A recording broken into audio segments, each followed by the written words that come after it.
Salut à tous, c'est Clément de BetPerf. Alors on se retrouve dans cette vidéo pour parler de la petite finale qui aura lieu ce samedi à 16 h. Ce match opposera la Belgique qui a perdu face à l'équipe de France, à l'Angleterre qui a perdu face à la Croatie. La Belgique est cotée à 2,26, le match nul est coté à 3,75 et la victoire des Anglais est cotée à 3,25. Les joueurs belges l'ont souligné après leur défaite face à l'équipe de France, ce n'est peut-être pas l'équipe qui pratiquait le meilleur football qui a gagné lors de cette demi-finale, et nous Français pouvons admettre que les Belges sont peut-être l'équipe qui a le mieux joué au football durant cette Coupe du Monde. Le match pour la troisième place est un peu un match d'exhibition puisque l'enjeu est quand même assez mineur par rapport à la finale, et jouer bien au football est souvent un avantage dans ce type de rencontre où les défenses ne sont pas forcément très sérieuses et concentrées. Les Belges l'ont annoncé en conférence de presse et je les crois qu'ils l'ont joué à 100% puisqu'ils veulent faire leur meilleure performance historique en Coupe du Monde et battre ainsi la quatrième place de 1986. Et c'est dans cette logique-là que je pense que les Belges vont faire peu de turnover et que ça sera grosso modo une équipe type. Martinez, leur entraîneur, peut se le permettre puisqu'ils auront un jour de repos en plus que les Anglais et qu'en plus ils n'ont pas disputé eux de prolongation en demi-finale. A l'inverse, l'équipe anglaise a joué ce jeudi et des prolongations, donc ça va être très dur pour eux physiquement de rejouer des samedis. Et je pense donc que le coach risque de mettre en place une équipe B à quelques rares exceptions près durant cette rencontre. Mon analyse globale sur ce type de rencontre pour la troisième place est qu'il y a généralement très peu de matchs nuls.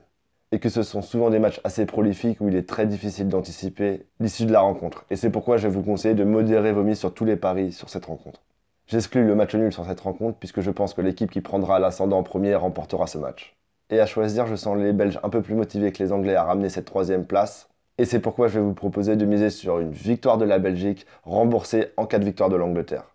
La victoire de la Belgique remboursée en cas de victoire anglaise est cotée à 1,57 en répartissant par vous-même les mises, alors que vous ne trouverez ce pari qu'à 1,42 en allant sur votre bookmaker en cliquant sur plus de paris, victoire belge remboursée si Angleterre.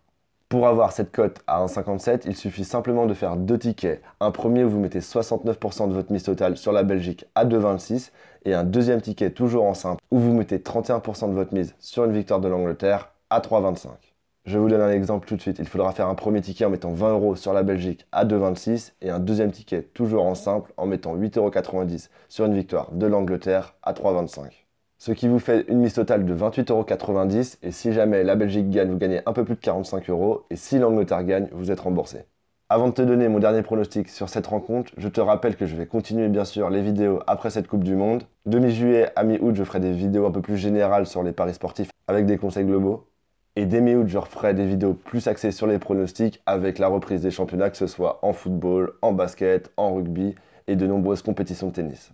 Mes vidéos YouTube concerneront toujours les plus grosses affiches dans chaque sport, mais dès la rentrée, je vais ouvrir un groupe privé où là, je posterai de nombreux pronostics tous les jours. Ne t'inquiète pas, je te donnerai en temps et en heure beaucoup plus d'informations sur ce groupe privé. Mon dernier pronostic pour ce match et donc pour cette Coupe du Monde, c'est le moment du premier but que je vois après la 24e minute. Ce pari est coté à 1,80 sur Unibet. Bien que ce match n'ait pas forcément beaucoup d'enjeux et que je pense qu'il va y avoir beaucoup de buts, je pense quand même que les équipes vont avoir un minimum de sérieux en abordant cette rencontre et je ne vois pas le premier but dans les 20 premières minutes. Merci de liker cette vidéo si elle t'a plu et n'hésite pas de me laisser un petit commentaire pour me dire ce que tu as pensé des formats de mes vidéos tout au long de ce mondial. Et si jamais tu as raté ma vidéo sur la finale opposant la France à la Croatie, je t'invite à cliquer soit ici, soit là. Et enfin, le plus important, n'oublie pas de t'abonner et d'activer la petite cloche de notification puisqu'on se retrouve très bientôt pour de nouvelles vidéos et de nouvelles surprises. Je te dis à très bientôt. Au revoir.